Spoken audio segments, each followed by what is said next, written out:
जय हिंद दोस्तों, कैसे हैं सभी लोग। उम्मीद करता हूँ सभी मस्त होंगे और अपने शिक्षण कार्य में व्यस्त होंगे। स्वागत है आप सभी का सीटेट 7 जुलाई 2024 के एग्जाम में। और आज हम करने वाले हैं एसएसटी सामाजिक विज्ञान के मोस्ट और इम्पोर्टेंट क्वेश्चन, जो कि आपके एग्जाम के लिए बहुत ही इम्पोर्टेंट होने वाली है। क्लास 45 है। चैनल पर जो भी नए हैं चैनल को सब्सक्राइब कर लीजिए।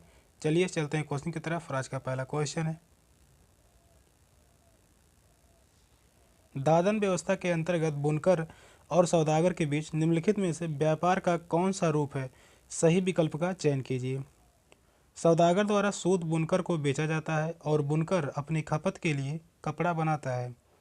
सौदागर द्वारा सूत की आपूर्ति बुनकर के लिए की जाती है और तैयार कपड़ा बुनकर से कम कीमत पर वापस खरीदा जाता है। थर्ड ऑप्शन है, बुनकर सूत खुले बाजार से खरीदते हैं और कपड़ा कम कीमत पर सौदागर को बेचते हैं। सौदागर से न्यूनतम बोली पर सूत खरीदा जाता है और कपड़ा ऊंची बोली पर बेचा जाता है। कौन सा ऑप्शन सही होगा?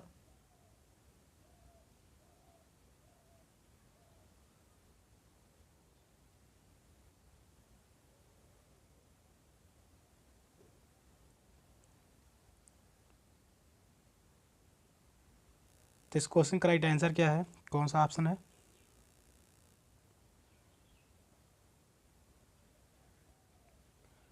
दादन व्यवस्था के अंतर्गत बुनकर और सौदागर के बीच व्यापार का कौन सा रूप है? कौन सा ऑप्शन सही होगा?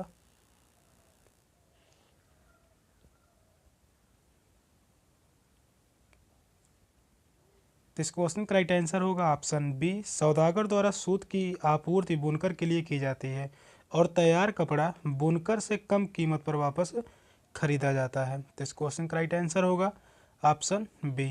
नेक्स्ट क्वेश्चन है,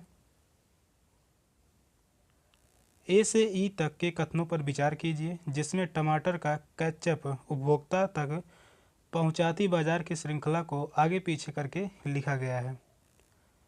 सोना पड़ोसी दुकान से टमाटर का केचप ऑर्डर करता है। किसान टमाटर का बीज स्थानीय व्यापार से खरीदता है। थोक विक्रेता व्यापारी सब्जी मंडी में टमाटरों के लिए बोली लगाता है और एक छोटे शहर की खाद्य संस्करण आधारित इकाई टमाटरों को खरीदती है। विपणन करने वाली कंपनी भंडारों को केचप की आपूर्ति करती है। सही विकल्प का चयन कीजिए जो बाजार की श्रृंखला का सही क्रम में प्रतिनिधित्व करता है। तो कौन सा ऑप्शन सही होगा? नीचे 4 ऑप्शन दिए गए हैं। क्रम में बैठाना है, तो सही क्रम में बैठाना है। कौन सा ऑप्शन राइट होगा?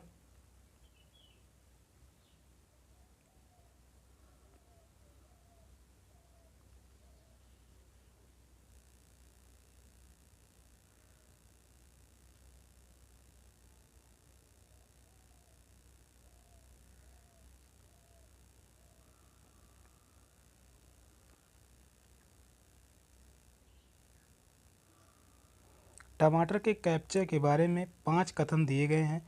पांचों कथनों में सही क्रम में बैठाना है।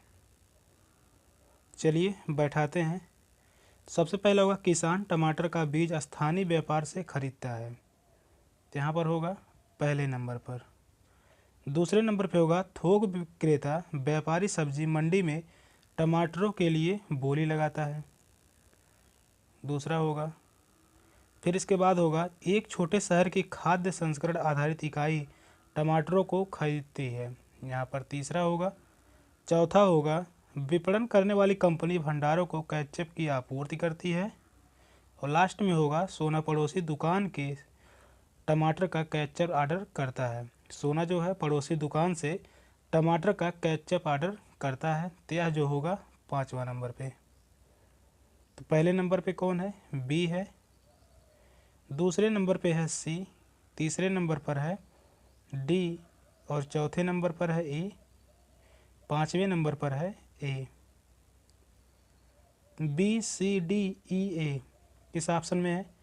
तो वह है ऑप्शन डी में। तो इस क्वेश्चन का राइट आंसर होगा option D, B C D E A. तो इस क्वेश्चन का राइट आंसर है ऑप्शन डी। नेक्स्ट क्वेश्चन है, कोई व्यक्ति जिला जज के न्यायालय द्वारा दिए गए फैसले से असंतुष्ट हुआ तो अपील प्रणाली के अनुसार वह निम्नलिखित न्यायालयों में से किसमें अपील कर सकता है? उच्चतम न्यायालय, उच्च न्यायालय, जांच न्यायालय, सत्र न्यायालय। कौन सा ऑप्शन राइट होगा?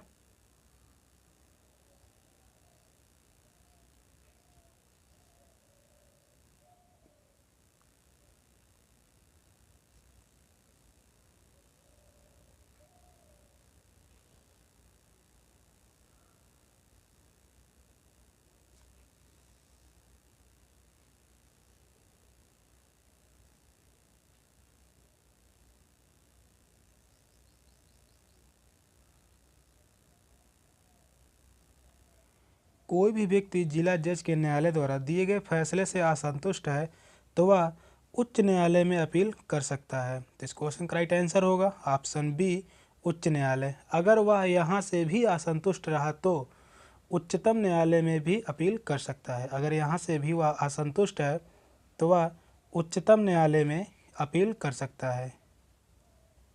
उच्चतम न्यायालय।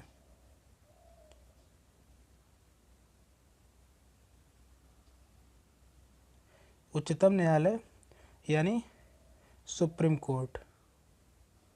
इस क्वेश्चन का राइट आंसर होगा ऑप्शन बी, उच्च न्यायालय। नेक्स्ट क्वेश्चन है, भारतीय संसद पर दिए गए ए और बी कथनों पर विचार कीजिए। कथन ए है, कोई भी राजनीतिक दल जिसके पास लोकसभा में कितने भी संसदीय सदस्य हों वह सरकार बना सकती है। सेकंड कथन है, लोकसभा, राज्यसभा और राष्ट्रपति संसद के अंग हैं। सही विकल्प का चयन कीजिए। ऑप्शन है केवल बी सही है। सेकंड ऑप्शन है ए और बी दोनों सही हैं। थर्ड ऑप्शन है ए और बी दोनों गलत हैं। ऑप्शन डी है केवल ए सही है। कौन सा ऑप्शन राइट होगा?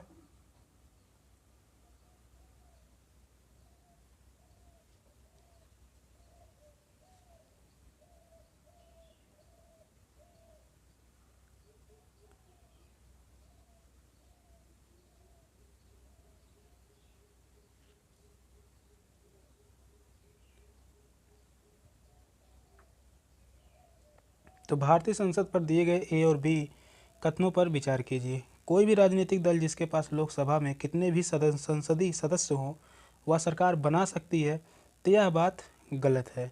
लोकसभा में बहुमत प्राप्त दलों को ही सरकार बनाने के लिए आमंत्रित किया जाता है। सेकंड कथन है, लोकसभा, राज्यसभा और राष्ट्रपति संसद के अंग हैं, तो यह बात सही है। तो इस क्वेश्चन का राइट आंसर होगा ऑप्शन ए, केवल बी सही है। तो इस क्वेश्चन का राइट आंसर है ऑप्शन ए। नेक्स्ट क्वेश्चन है, नीचे दिए गए कथन का पठन कीजिए। सत्ता के दुरुपयोग की रोकथाम के लिए भारतीय राज्य कई नियंत्रण और संतुलन रखता है। ऊपर दिए गए कथनों में भारतीय राज्य के अर्थ को प्रदर्शित करने वाले सही विकल्प का चयन कीजिए। ऑप्शन है भारतीय अधिकारी तंत्र। ऑप्शन बी है कोई भी राज्य सरकार। भारतीय राजनीतिक व्यवस्था। भारतीय केंद्रीय सरकार। कौन सा ऑप्शन राइट होगा?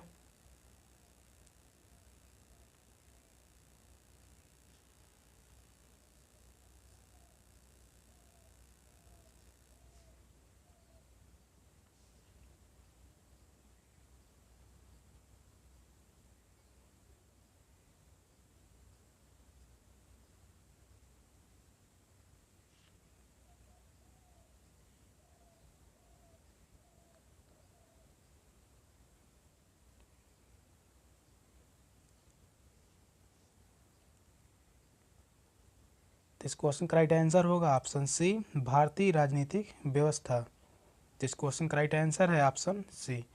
भारतीय राजनीतिक व्यवस्था सत्ता के दुरुपयोग की रोकथाम के लिए नियंत्रण एवं संतुलन बनाए रखती है। भारतीय राजनीतिक व्यवस्था जो है वह सत्ता के दुरुपयोग की रोकथाम के लिए नियंत्रण एवं संतुलन बनाए रखती है। तो इस क्वेश्चन का राइट आंसर होगा ऑप्शन सी। नेक्स्ट क्वेश्चन है, इतिहास का अध्यापन निम्नलिखित में से किस पर केंद्रीभूत होना चाहिए? बहुप्रदर्शनों की संकल्पना और ऐतिहासिक विविधता के भाव का निर्माण, विद्यार्थियों को ऐतिहासिक परिप्रेक्ष्य में रहने की परिकल्पना के लिए प्रोत्साहित करना और अनुभव के साथ जोड़ना। ऑप्शन है केवल बी सही है। सेकंड ऑप्शन है ए और बी दोनों सही है। थर्ड ऑप्शन है ए और बी में से कोई नहीं। फोर्थ ऑप्शन है केवल ए सही है। कौन सा ऑप्शन सही होगा?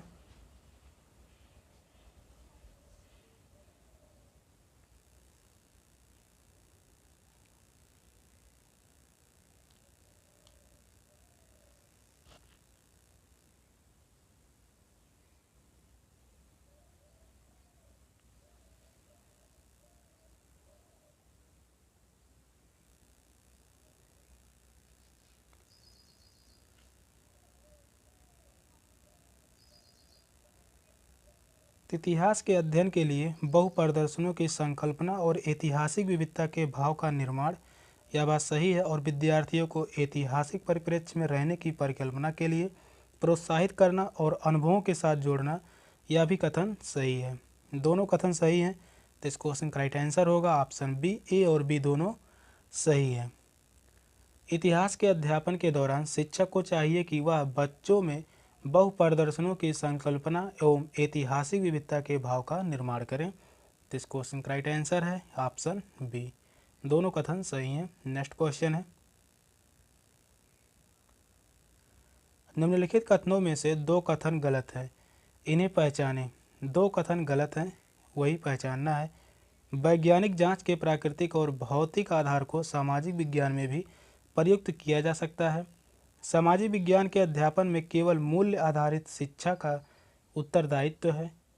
सामाजिक विज्ञान के विभिन्न विषयों को पढ़ाने के तरीके समान हैं। सामाजिक विज्ञान का अध्यापन सूचना देने की अपेक्षा जटिलताओं से जूझना है। नीचे ऑप्शन दिए गए हैं, तो कौन सा ऑप्शन सही है?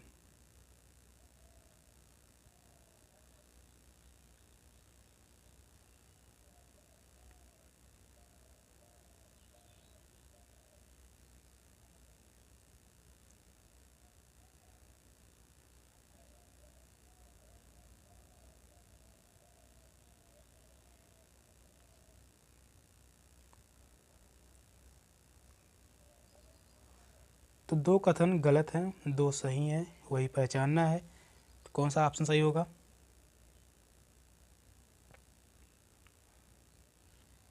तो वैज्ञानिक जांच के प्राकृतिक और भौतिक आधार को सामाजिक विज्ञान में भी प्रयुक्त किया जा सकता है, यह बात सही है। सामाजिक विज्ञान के अध्यापन में केवल मूल्य आधारित शिक्षा का उत्तरदायित्व है, तो यह बात गलत है। और सामाजिक विज्ञान के विभिन्न विषयों को पढ़ाने के तरीके समान है, तो यह भी गलत है।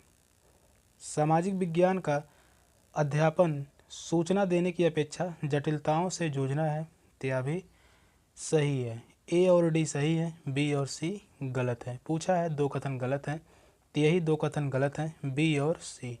तो इस क्वेश्चन का राइट आंसर होगा ऑप्शन ए, बी और सी। सामाजिक विज्ञान के अध्यापन के लिए विविध तरीकों का प्रयोग किया जाता है और बच्चों की मानसिक क्षमता जो है वह अलग अलग होती है, इसलिए अलग अलग प्रविधियों का भी प्रयोग किया जाता है। तो इस क्वेश्चन का राइट आंसर होगा ऑप्शन ए। नेक्स्ट क्वेश्चन है, निम्नलिखित में से कौन भ्रमशोथ पर्वत है? हिमालय पर्वत, अपलेशियन पर्वत, यूराल पर्वत, वासंजेस पर्वत। कौन सा ऑप्शन राइट होगा? क्वेश्चन इंपॉर्टेंट है। तो भ्रमशोथ पर्वत कौन सा है?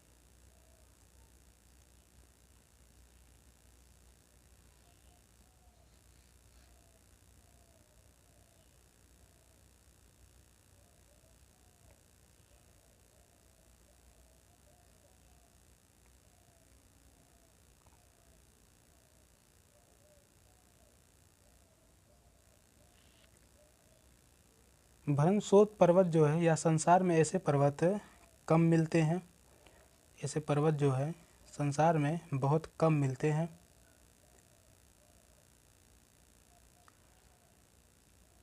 और यह यूरोप में, भ्रमशोथ पर्वत जो है यूरोप में हार्ज पर्वत, ब्लैक फॉरेस्ट और वासजेस भ्रमशोथ पर्वत के उदाहरण हैं। कौन कौन से पर्वत हैं? तो वह है हार्ज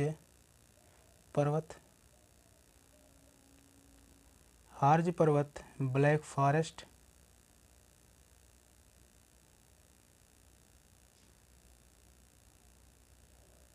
और वासजेस।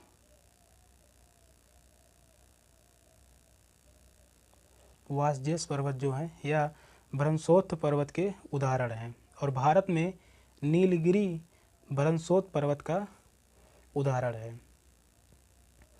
तो इस क्वेश्चन का राइट आंसर होगा ऑप्शन डी, वासजेस पर्वत जो है भ्रमशोथ पर्वत है। तो इस क्वेश्चन का राइट आंसर है ऑप्शन डी। नेक्स्ट क्वेश्चन है,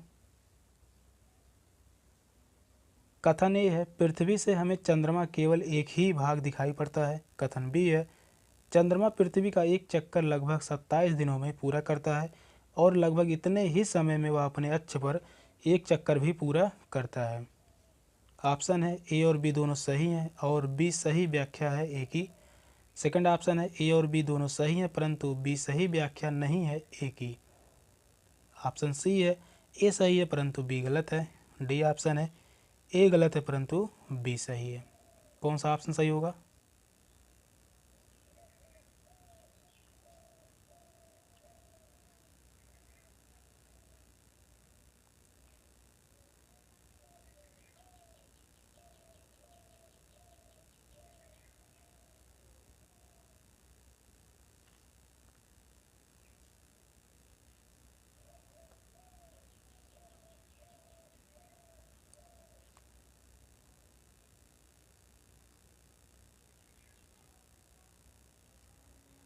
तो इस क्वेश्चन का राइट आंसर होगा ऑप्शन ए और बी दोनों सही हैं और बी सही व्याख्या है ए की। तो इस क्वेश्चन का राइट आंसर है ऑप्शन ए।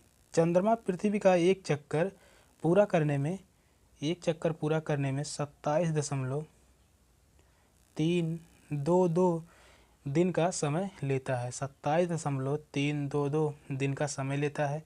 लगभग इतने ही समय में वह अपने अक्ष पर एक चक्कर भी पूरा करता है। इसके परिणाम स्वरूप पृथ्वी से हमें चंद्रमा का केवल एक ही भाग दिखाई देता है। तो इस क्वेश्चन का राइट आंसर है ऑप्शन ए। नेक्स्ट क्वेश्चन है, कायांतरित सेल के बारे में दिए गए ए, बी और सी कथनों पर विचार कीजिए और सही विकल्प का चयन कीजिए। कथन ए है, आग्नेय और अवसादी सेल उच्च ताप और दाब के प्रभाव में कायांतरित सेलों में परिवर्तन हो जाते हैं। कायांतरित सेल उच्च ताप और दाब के प्रभाव में पिघलकर द्रवित मैग्मा बनाते हैं। संगमरमर एक कायांतरित सेल है। ऑप्शन है बी एवं सी सही है और ए गलत है। सेकंड ऑप्शन है ए एवं बी सही है और सी गलत है। थर्ड ऑप्शन है ए बी सी तीनों सही हैं। डी ऑप्शन है ए एवं सी सही है और बी गलत है। कौन सा ऑप्शन सही होगा?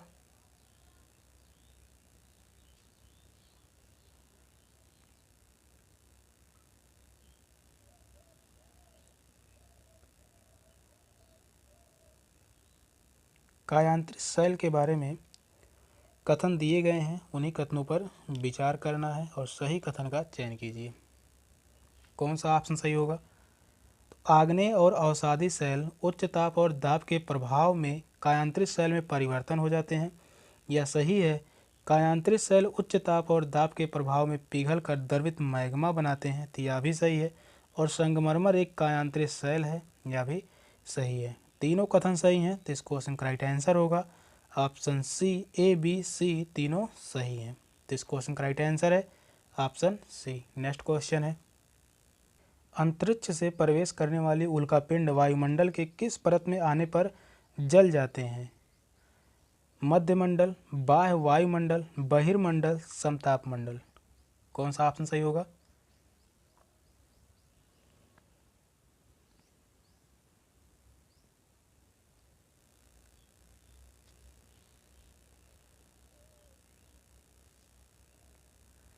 क्वेश्चन कह रहा है अंतरिक्ष से प्रवेश करने वाली उल्कापिंड वायुमंडल के किस परत में आने पर जल जाते हैं?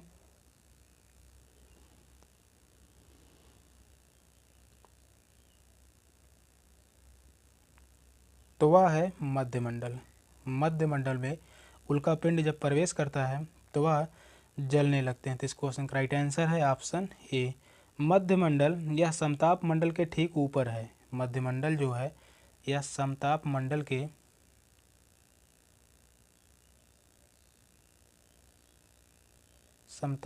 के ठीक ऊपर है।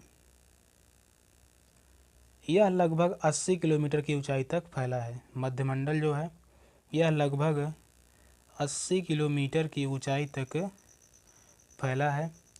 अंतरिक्ष में प्रवेश करने वाली उल्कापिंड इस परत में आने पर जलने लगते हैं, तो इस क्वेश्चन का राइट आंसर है ऑप्शन ए मध्यमंडल। नेक्स्ट क्वेश्चन है, ऋतु प्रवास जुड़ा हुआ है लोगों के आवागमन से, घरों की पास पास बसावट से, एक छोटे घर के पौधे रखने का कृत्रिम आहत से, ऐसे स्थान जहां बस्तियां विकसित होती हैं। यह क्वेश्चन काफ़ी बार पूछा गया है और करवाया भी क्वेश्चन है। आसान सा क्वेश्चन है, कौन सा ऑप्शन राइट होगा?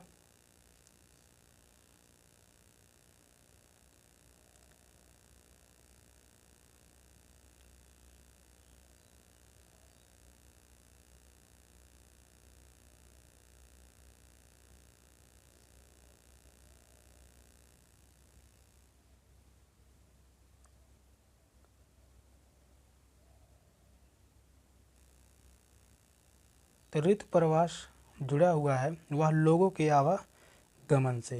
तो इस क्वेश्चन का राइट आंसर है ऑप्शन ए, लोगों के आवागमन से ऋतु प्रवास जुड़ा हुआ है। तो इस क्वेश्चन का राइट आंसर है ऑप्शन ए। नेक्स्ट क्वेश्चन है, अस्थायी पवनों के संबंध में कथन ए और बी पर विचार कीजिए और सही विकल्प का चयन कीजिए। कथन ए है, ये पवनें वर्ष भर लगातार निश्चित दिशा में चलती रहती हैं। कथन बी है, पश्चिमी एवं पूर्वी पवनें इनके उदाहरण हैं। ऑप्शन है ए सही है, बी गलत है, ए गलत है, बी सही है, ए और बी दोनों सही हैं, ए और बी दोनों गलत हैं।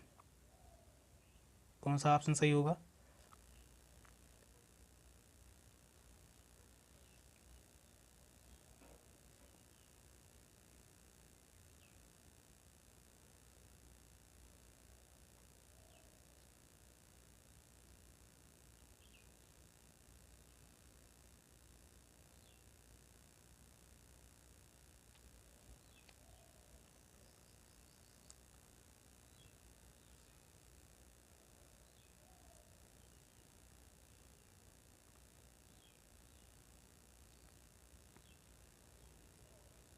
ये पवनें वर्ष भर लगातार निश्चित दिशा में चलती रहती हैं, तो यह बात सही है। और पश्चिमी एवं पूर्वी पवनें इनके उदाहरण हैं, यह भी सही है। दोनों कथन सही हैं।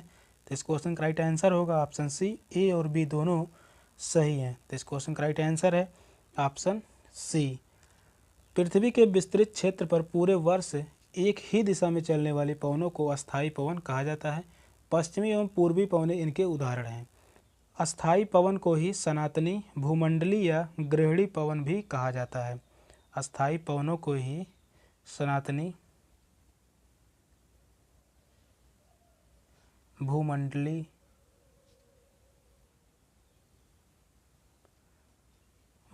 या ग्रही पवन भी कहा जाता है। तो इस क्वेश्चन का राइट आंसर है ऑप्शन सी, ए और बी दोनों सही हैं। नेक्स्ट क्वेश्चन है, ब्राज़ील के कंपोस और वेनेजुएला के लानोस उदाहरण हैं शीतोष्ण कटिबंधीय घास स्थल के, टुंड्रा प्रकार की वनस्पति के, उष्ण कटिबंधीय घास स्थल के, भूमध्य सागरीय वनस्पति के। कौन सा ऑप्शन सही होगा? क्वेश्चन कह रहा है ब्राज़ील के कंपोस एवं वेनेजुएला के लानोस उदाहरण हैं।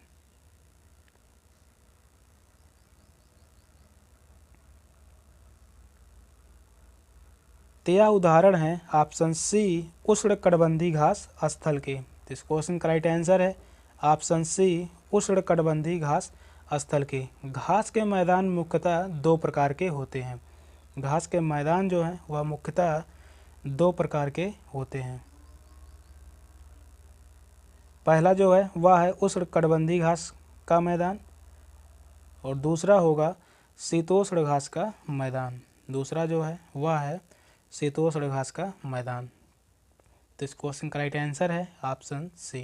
नेक्स्ट क्वेश्चन है, जलवायु के संबंध में कथन ए और बी पर विचार कीजिए और सही विकल्प का चयन कीजिए। कथन ए है, जलवायु वायुमंडल में दिन प्रतिदिन होने वाली परिवर्तन है। किसी स्थान की जलवायु सिर्फ उसकी ऊंचाई तथा उच्चावच पर निर्भर करती है। ऑप्शन है ए सही है, बी गलत है, ए गलत है, बी सही है, ए और बी दोनों सही हैं, ए और बी दोनों गलत हैं। कौन सा ऑप्शन राइट होगा?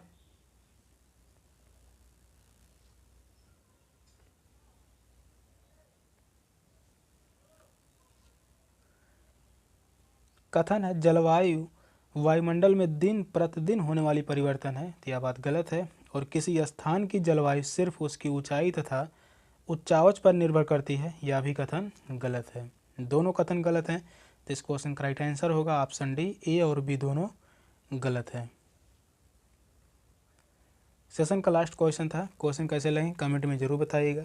चैनल पर नए हैं तो चैनल को सब्सक्राइब कर लीजिए। मिलते हैं फिर अगली क्लास में, तब तक के लिए बाय बाय, टेक केयर, जय हिंद।